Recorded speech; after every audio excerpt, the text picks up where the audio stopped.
मित्रों, कॉलेज की बालकनी में आज सुबह मैं उठकर बैठा। उस बैठने का कारण ये था कि चूँकि नवंबर चल रहा है और सर्दियाँ तेज़ी से बढ़ रही हैं।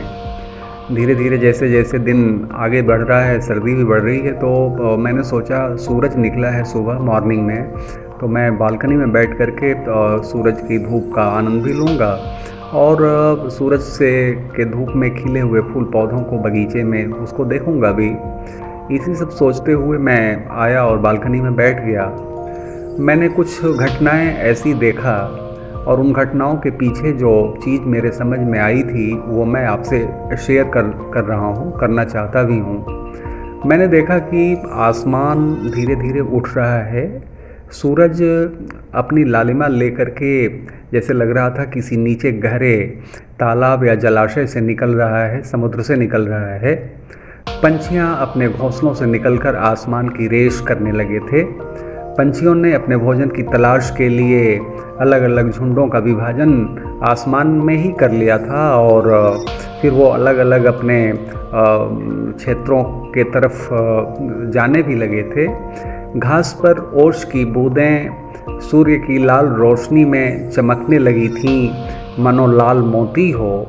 मुझे यह संकेत दे रहे थे ये सारी घटनाएं कि आओ, जो हमारी चमक है, हमारी वो जो घास थी जो चमक रही थी मोतियों से, वो घास जैसे लग रहा था हमको देखने से कि वो घास शायद हमको बुला रही है, सजी हुई है कि आओ अपने पैरों से हमें सहला दो, हम सज चुके हैं आपके लिए। मैंने देखा सामने कॉलेज के गेट पे आने जाने वाले लोग अपने ऑफिस के लिए, कोई अपने गंतव्य तक जाने के लिए बहुत तेज़ी से अपनी गाड़ियों का तांता लगा हुआ था। इन सब के साथ घटना घटी। उस घटना के बारे में मैं आपसे जिक्र करना चाहता हूँ। इन सभी घटनाओं के पृष्ठ में जो सबसे महत्वपूर्ण घटना थी वह था एक शांत और मौन वातावरण, जो इन सभी के पीछे अभिव्यक्त न होते हुए भी अपने को अभिव्यक्त कर रहा था। मानो जैसे सभी को वह निर्देश कर रहा था कि इन सभी में वह मौन और वो शांत ही प्रस्फुटित है, बाकी सब उसकी बाह्य आकृतियाँ हैं।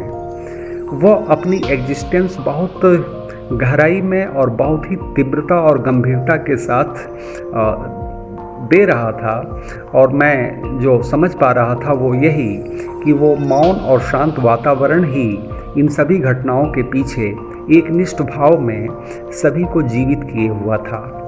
इस विचार ने जो प्रेरणा दी वो यह है, ये सब कुछ ईश्वर, आत्मा, ब्रह्म, मोक्ष, अल्लाह, ईशु, ईसाई, मुस्लिम, हिंदू, यहूदी, इन सब के डिस्प्यूट्स में, विवाद में उलझकर रह गया हुआ है। और इन सब के विवाद में मनुष्य ने जो खोया है वह बहुत ही गहरा घाव है, जो मानवता कभी उसको भर नहीं पाएगी।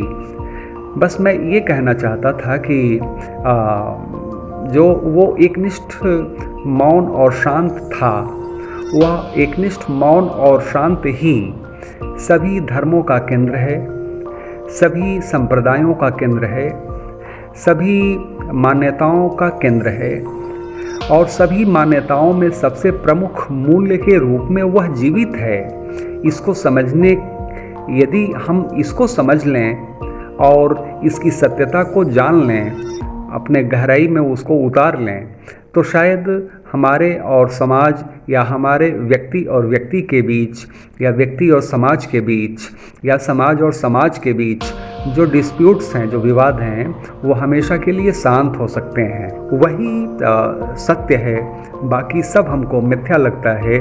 और इन्हीं बातों को, इसी महत्वपूर्ण बात को मैं आपसे बतलाना भी चाहता था कि वही सबका कारक है, सभी में उसी का प्रवाह है।